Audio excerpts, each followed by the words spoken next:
Il est né en Côte d'Ivoire il y a presque 70 ans. Il a fait danser au rythme du reggae des générations d'Africains. Il chante en français, en dioula et en anglais. Son aura et son talent ont fait de lui une légende vivante. Merci Alpha Blondy d'être sur le plateau de France 24. Merci de m'avoir invité. Alors, on l'a vu, l'actualité est dense, chargée. Après la pandémie, on craint les conséquences de la guerre qui se passe en Ukraine sur le continent africain. La famine menace le continent. Vous avez l'habitude de ne pas être tendre avec les dirigeants africains ni occidentaux. Vous parlez vrai. Mais à votre avis, que devraient faire les Africains eux-mêmes, la société civile, la jeunesse pour s'en sortir? D'abord, par rapport à cette histoire de famine, par rapport au blé, combien d'Africains mangent du blé vraiment? OK. J'ai vu un reportage où il y a un boulanger sénégalais qui fait du pain de moringa, à base de moringa. Il fait du pain à base de fonio, à base de sorgho. OK. Alors, et puis de manioc, on va se rabattre sur ça. Vous pensez qu'il faut revenir Bien sûr. aux produits locaux? J'ai même entendu le président Macky Sall, dans une conférence comme ça, il a dit ça aussi. Il a cité tout ce que nous avons, le mil, le sorgho, le maïs. On peut faire ça. Alors faisons ça. OK? On ne peut pas dépendre... attends, on n'est pas concerné par cette histoire du blé. D'ailleurs, on n'a pas le blé. Il ne faut pas qu'on nous parle de blé. Absolument, absolument. Mais il y a effectivement d'autres conséquences, notamment sur les engrais, etc. Les oui, les engrais, d'accord. Il y a, comment on appelle ça? Il y a le Togo qui fait du phosphore, OK, à gogo.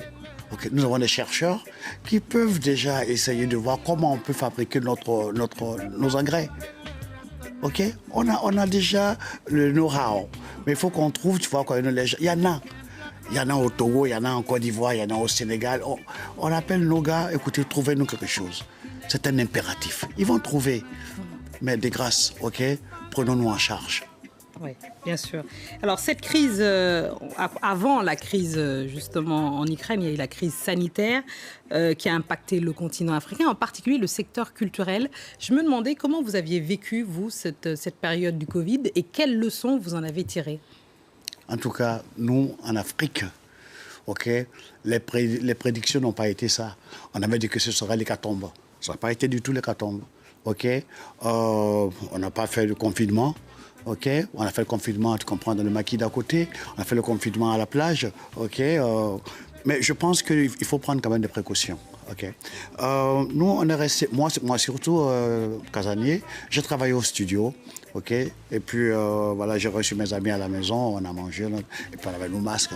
Après, on a vu que, bah, écoute, le masque, on t'étouffe un peu. OK. Moi, je pense, ça, c'est moi. Ça n'engage que moi. Je peux dire, Fatmata. Oui, bien sûr. Cette affaire de Covid, là, ou bien c'est une guerre biologique, ou bien c'est un truc bizarre. Pourquoi, durant les élections françaises, le Covid s'est arrêté? On a pris tous les gens, les foules étaient là, les politiciens pouvaient parler aux foules, machin, tout et tout. On n'a pas parlé de Covid. Et quand ils ont fini leurs élections, allez, Covid encore. Même chose par rapport à la crise ukrainienne. Quand le russe, comme la Russie, quand le russe est arrivé, silence sur le Covid. OK? On n'était plus intéressé par Poutine. OK? Maintenant, brusquement, on nous dit encore... Bon, vraiment, moi, je pense avec des pincettes. Oui. Je ne dis pas que ce n'est pas vrai. Oui. Mais je dis que je suis dubitatif. Oui, je comprends. Je comprends. Alors, on va parler de votre carrière actuelle, à présent. On ne peut pas parler de votre carrière sans parler de celui que vous qualifiez de Sabahou. Hein? Sababou, donc Bob Marley, celui sans qui vous ne seriez pas là, dites-vous. Racontez-nous votre découverte du reggae et de Bob Marley. Eh bien, les premières chansons que j'ai écoutées, c'était au Libéria. Feel them spirit, comme ça, à la radio. OK? Et puis, la grosse découverte, c'est quand je suis à New York, à Central Park, et puis il y a un concert à Schaefer Music Festival. Avec des potes, on va voir, et puis on découvre, tu comprends, Burning Spear. Okay? Cette voix qui glorifie l'Afrique, qui dénonce l'esclavage, Do you remember the slavery days? Okay?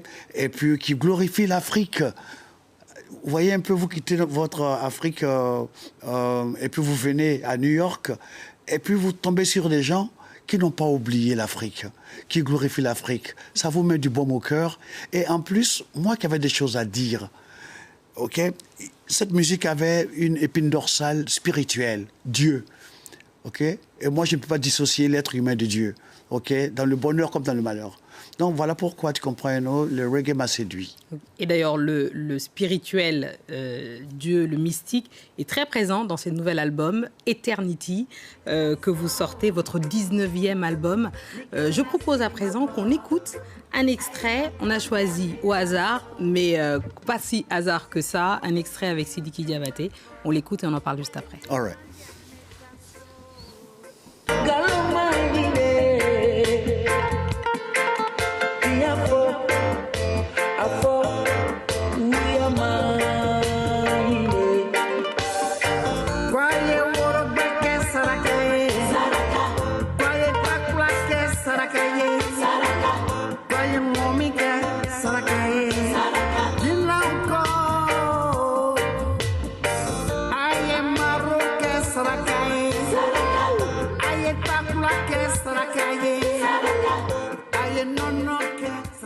On a entendu un extrait, justement, Lahiri, avec Sidiki Diabaté.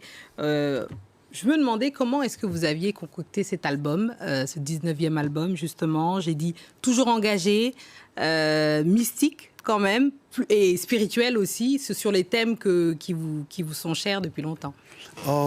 J'ai travaillé à la maison sur 2 tableaux. Nous, on travaillait à la maison et on envoyait les éléments, les fichiers à nos musiciens, à mes musiciens qui sont à Paris. Donc, eux, ils travaillaient dans leur home studio et puis nous les renvoyons à Abidjan. Donc, c'est comme ça qu'on a travaillé. On a pris tout le temps. Pour une fois, on a eu 2 ans de vacances. Okay? Mais Fatima, tout à l'heure, vous avez, dans votre journal, vous avez parlé de la CEDEAO qui doit lever ses sanctions contre le Mali. Vraiment, c'est une bonne nouvelle.